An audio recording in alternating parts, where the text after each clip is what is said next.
Alright, so Bruno, also known as Siba, is one of the greatest fighting type trainers of all time. He joined the Elite Four out of the desire to, challenge some of the best trainers in the world.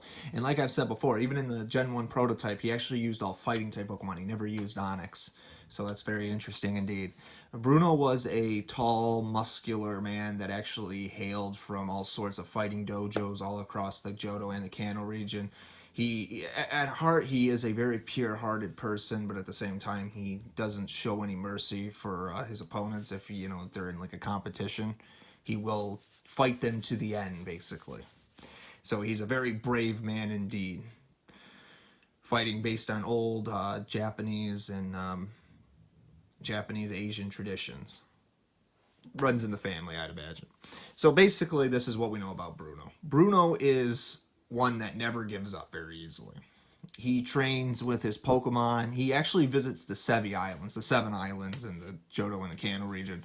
He goes to Island 1 to the hot springs. He for his injured Pokemon and all that, they use the hot springs to relax and whatnot. They also use the, let's see what else. They use, they go to Island 2 to buy a bunch of Rage candy bars, but then they found out, at one point, Bruno was disappointed very much that the candy bars were never sold there anymore, so he had to go elsewhere, because they were all imported from the Johto region. I'm trying to remember where exactly you get them at, though. In the Johto region. It was, I think they were in the 7th town. Once there was that one woman that was selling them, like after you got rid of, by the Lake of Rage, where the Gyarados and the Magikarps were being forced to evolve. It's very interesting, actually.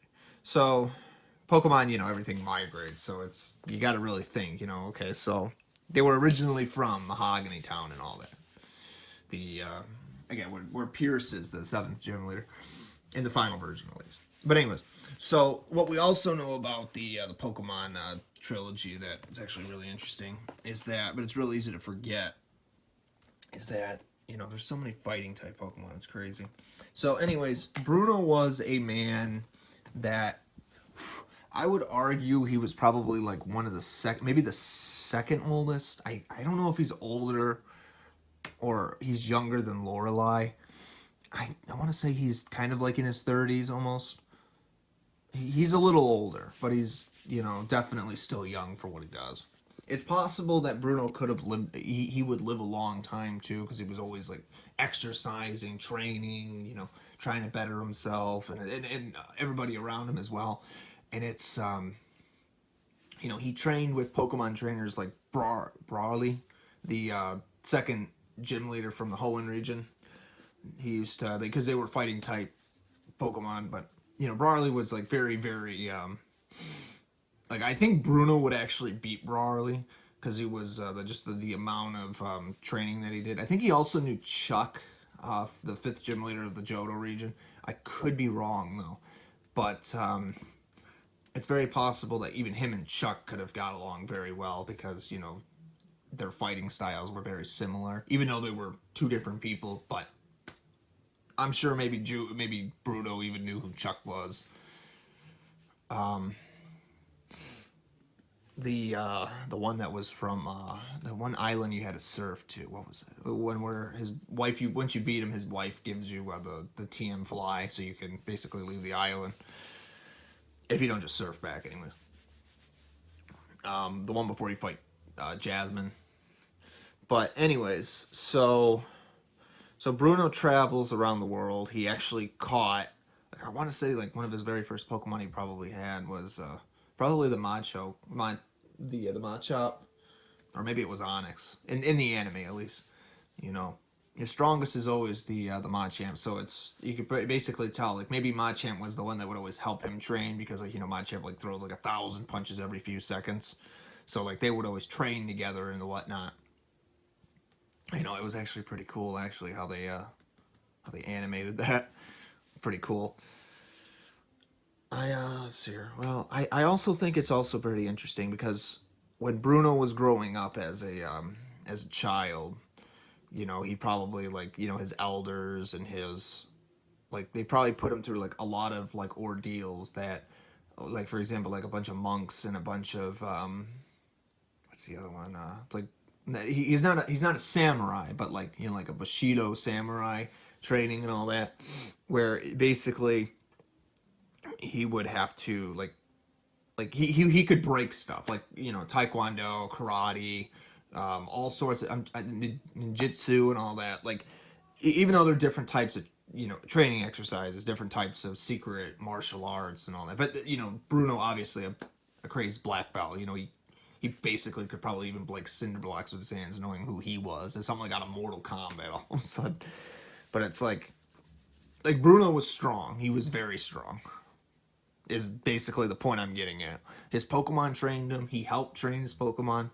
And he always tried to be one with nature. He was always trying to find a way to better himself, and he met a lot of people. A lot of people knew who he was. He was always the second member. Wait, was it the second member? Yeah, second member of the Elite Four in Gen 1, and then he rose up a rank in Gen 3. So he basically was the third Elite Four member at that time. And he was always training with his Pokemon to always be better, raise their resistance, raise their defenses, raise their hitting power and all that, their muscle strength, and training with a sense of pride and accomplishment as one fights for his family and one that fights for honor. Basically is Bruno in a nutshell. Bruno always used like Hitmonchan, Hitmonlee, which were actually, believe it or not, named after Jackie Chan, and Bruce Lee, I believe. And I'm not sure where Machamp came from. I think it was supposed to be like just maybe like Macho Man Randy Savage all of a sudden. Or maybe not. Maybe they got it from somewhere else. I'm trying to think. Where did Machamp get its name from? Might have just been a play on like heavyweight champions. Let's see what else. He originally had a Primate in the prototype. That explains why he didn't have Onyx. Then he had a Machoke as well, I believe. So he had Machoke, he had Machamp, he had Primate, he had... And I mean, that made sense because Chuck used a Primate. So maybe there's a connection there. He also had a Poliwrath too, but believe it or not, Poliwrath was actually it was called Poliwealth at the time. So, and then there was another Pokemon called Crocozoma, I believe, which is Crocozoma. And I believe that Pokemon and Ribido, two of the beta Pokemon, were actually reworked into Gen 2's Politoed and Poliwrath. So I think that's what they did with that evolutionary line. It's very interesting, actually. They were fighting toads, but Poliwrath and basically Politoed are basically are tadpole Pokemon. So you can basically see what they did with that. Right. It's really interesting how Pokemon really went through so many changes, so many ideas, and yet maybe the ideas were just right in front of us this whole time. They reworked them into something else, which is pretty cool actually when you think about it. Tons of ideas that were scrapped, but tons of great ideas that really could have made a difference in the long run. I think it's pretty cool. Let's see what else. So Bruno was always a fighting trainer. He hailed from I believe I'm trying to think where his hometown was. I don't know if they ever I think they did say, because I know like Lorelei was from like the Sevi Islands. That's where she originally was from.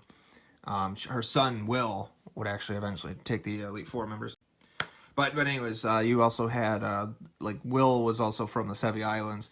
Bruno, I'm trying to think exactly where Bruno was from. I want to say he was from Kano, and it's very possible he could have been from, because again, like he went to like every fighting dojo. Like he was somebody who would walk on foot miles and miles again to train. He would meditate.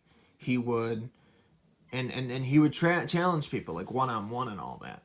And, he would do all sorts of crazy, again, martial arts competitions and all that. And everybody wanted to know how he did it. Like, he could, like kind of like Chuck, you know, like before you fight him, like he was able to take like a giant boulder and toss it like somewhat a large distance in the gym. And then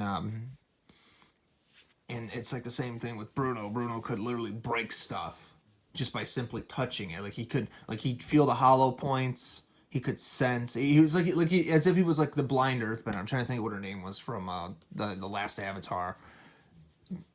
Avatar: The Last Airbender. Again, not James Cameron's Avatar, but you know the animated one that was on Nickelodeon, the one with Aang and Katara and Sokka. I haven't seen that show in so long, but I still remember it though. But it's like kind of like that, you know, like he, even though Bruno wasn't blind, but it's like, you know, he could sense like where to strike something, and it would just break instantly. I remember, like, I think he even did it in that one episode in the Japanese anime where of Pokemon, even though the anime is a little bit different, sure, but it's like, you remember that one episode where, you know, there was that Onyx that was going like really crazed, and it couldn't figure out what was wrong with it, and Bruno was like trying to figure out, like he was trying to help it too. And so eventually they spent the whole episode like, you know, training and helping people out and the locals out, but then eventually, you know, his Onyx, like, he would eventually obtain, you know, he wanted to so like he goes up to it, and everybody thought like, oh no, you know, you're gonna, you know, he's putting his life in danger, but he just goes up to the Onyx and he's like feeling around in it, and then all of a sudden he pulls out a Sand Slash that's like that was stuck in the Onyx. So the Onyx was just you know, very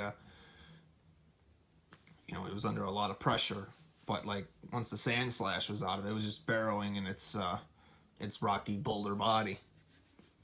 So that was what I swear Sand Slash is such a cute Pokemon. I wish I had a Sandshrew. Sandshrew is another adorable Pokemon. It's I always thought Pokemon like that were adorable. It's just amazing how like there's so many cute Pokemon, even if like they're not real. it's anyways. But anyways, you know, so Bruno takes the Sandshrew and lets it go. The Sandshrew goes away, goes back into the wild. So Bruno was training with a bunch of individuals just to make his life better.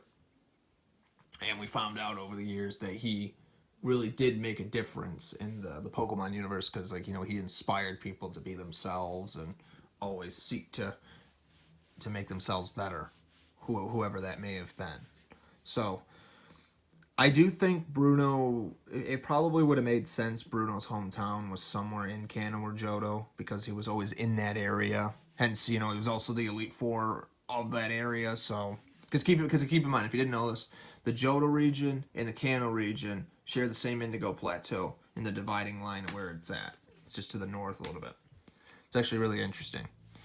So they kept that idea the same, though. So again, yeah, hopefully you learned something here.